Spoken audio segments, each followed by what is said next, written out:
Welcome all of you to NS Academy. Today we will discuss about Farm Bill 2020.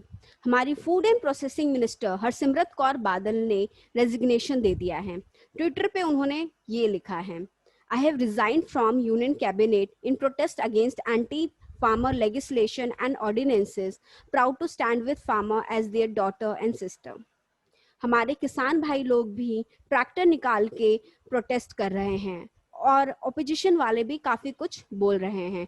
तो हम इस video में discuss करेंगे कि इस बिल के क्या डिफरेंट प्रोविजंस हैं, प्लस इसके क्रिटिसिज्म क्यों हो रही है, फार्मर को किस किस पॉइंट को लेके ऑपोजिशन है, और ये भी देखेंगे कि क्या इस बिल का विरोध करना सही है या फिर ऑपोजिशन द्वारा फैलाया हुआ प्रोपेगेंडा है।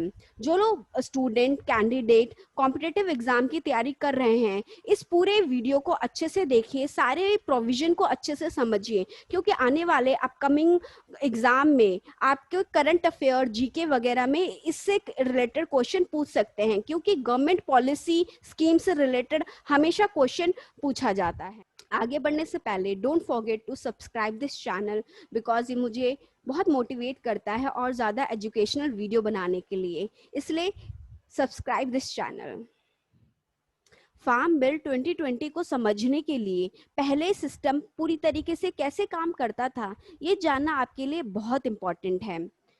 जितने भी फार्म प्रोडक्ट की खरीद बिक्री होती थी वो गवर्नमेंट द्वारा रिकग्नाइज ट्रेड एरिया, जिसे आम भाषा में मंडी भी बोलते हैं, वहां हुआ करता था, जिसको रेगुलेट करने के काम एपीएमसी करती थी। वहां पे सारे stakeholder, buyer, seller, agent सब आते थे। किसान अपने फार्म प्रोडक्ट एजेंट को बेचते थे, जिनसे उनको मिनिमम सपोर्ट प्राइस यानी कि एमएसपी मिलता था। इस पॉइंट पे मैं आपको बता दूं कि जो एजेंट होते थे, ये नहीं कि कोई भी आके बन जाता था, वहाँ उनको वो भी लाइसेंस होल्डर, गवर्नमेंट द्वारा रिकग्नाइज्ड लाइसेंस होल्डर हुआ करते थे। अब ये जो एजेंट को प्रोडक्ट मिलता था फार्म प्रोडक्ट, वो आगे चल के बड़े होलसेलर एक्सपोर्टर को बेचते थे। इस पूरे प्रोसेस में सभी को मंडी फीस देना पड़ता था, जिससे जितना भी रेवेन्यू जनरेट होता था वो डायरेक्ट स्टेट गवर्नमेंट के पास जाता था, क्योंकि एग्रीकल्चर स्टेट गवर्नमेंट के अंडर आता है। फार्म बिल 2020 में 3 बिल हैं, एक एक करके उनके प्रोविजन और फार्मर्स इसको क्यों क्रिटिसाइज कर रहे हैं, क्यों अपोज कर रहे हैं, वो भी देखेंगे। इस बिल में एक इकोसिस्टम तैयार करने की बात कही गई है ट्रेड के लिए, जहां पर किसान अपने प्रोडक्ट को सिर्फ मंडी में ही नहीं, कहीं पे भी अपने प्रोडक्ट को बेच सकते हैं।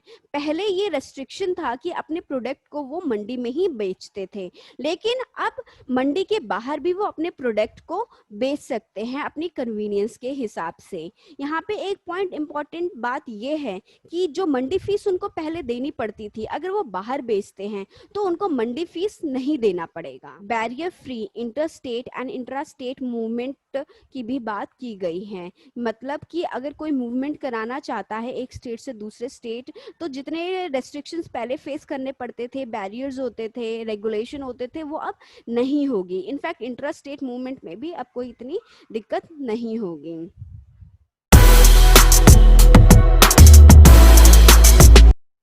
सबसे बड़ा क्रिटिसिज्म जो फार्मर कर रहे हैं इस बिल को लेके वो ये है कि मिनिमम सपोर्ट प्राइस जो उनको मिलता था वो शायद अब ना मिले, क्योंकि मंडी जो थी वो गवर्नमेंट रेगुलेट करती थी और वहीं से जो government minimum support price fix कर देती थी वही उनको मिलता था। एटलीस्ट उसको उतना मिलता था, हो सकता था कि उससे ज़्यादा भी मिले।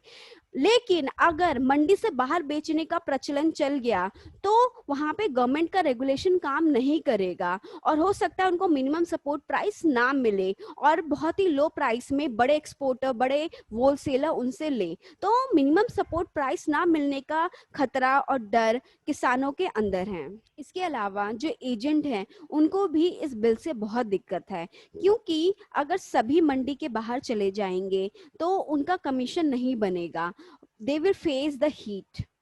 स्टेट गवर्नमेंट भी इस पॉलिसी को पूरी तरीके से फेवर नहीं कर रही है, क्योंकि स्टेट गवर्नमेंट को अपना रेवेन्यू लॉस होने का खतरा है, जो कि उनको मंडी फीस के तौर पे मिलता था। उनको ये लगता है कि उनका रेवेन्यू लॉस होगा अगर सारा जितना भी सेल एंड परचेज का काम है वो अगर मंडी से बाहर चला जाएगा। तो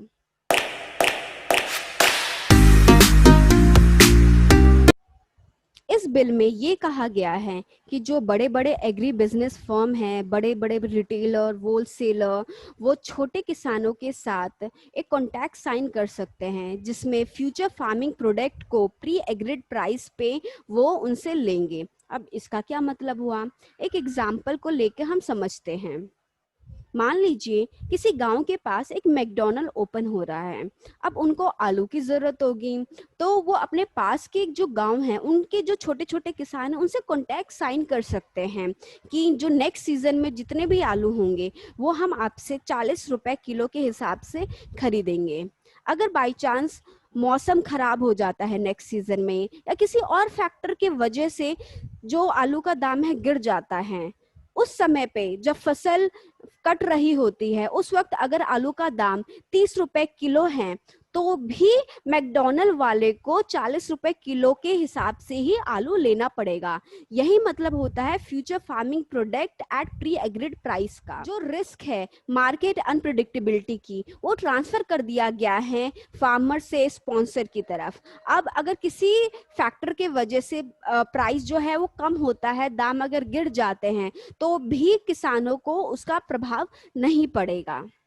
डिस्प्यूट रेजोल्यूशन मैकेनिज्म भी बनाने की बात करी गई है इस बिल में।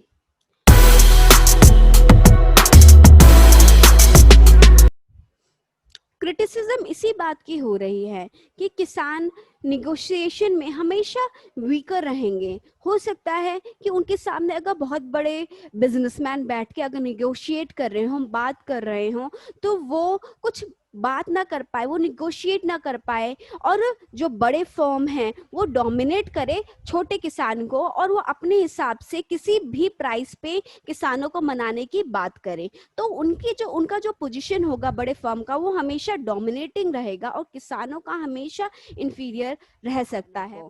इसके अलावा जो बड़े बड़े कॉन्ट्रैक्ट साइन करना, उसके टर्म्स एंड कंडीशन को पढ़ना समझना, ये छोटे किसानों के लिए थोड़ा मुश्किल साबित हो सकता है। ये पॉइंट इस चीज में, इस बिल में कंसिडर नहीं किया गया है। दूसरा, अगर डिस्प्यूट होगा इन दोनों के बीच में, तो हमेशा जो बड़े फर्म के पास एज होगा। छोटे किसानों के पास इतना टाइम और इतना पैसा नहीं होता है कि वो कोर्ट के चक्कर लगाए। तो अगर कोई चीज को लेके मतभेद होता है, डिस्प्यूट होता है, तो हमेशा बड़े फर्म्स ही जीतेंगे।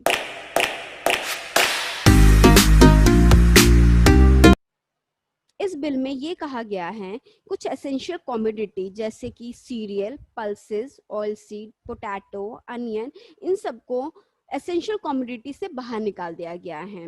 अब इसका क्या असर पड़ेगा?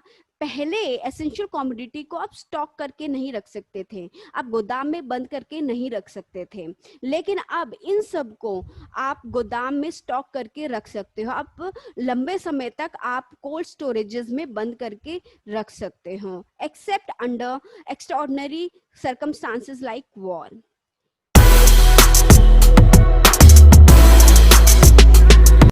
क्रिटिसिज्म इसका इसी बात का हो रहा है कि ये सिर्फ बड़े किसानों के लिए फायदेमंद होगा, क्योंकि अपने प्रोडक्ट को बड़े बड़े गोदामों में रखना, कोल्ड स्टोरेजेस में रखना, ये सिर्फ बड़े किसान ही कर सकते हैं। छोटे किसान के पास इतने पैसे नहीं होते कि लंबे समय तक वो अपने प्रोडक्ट को कोल्ड स्टोरेजेस में या गोदामों में रख सकें।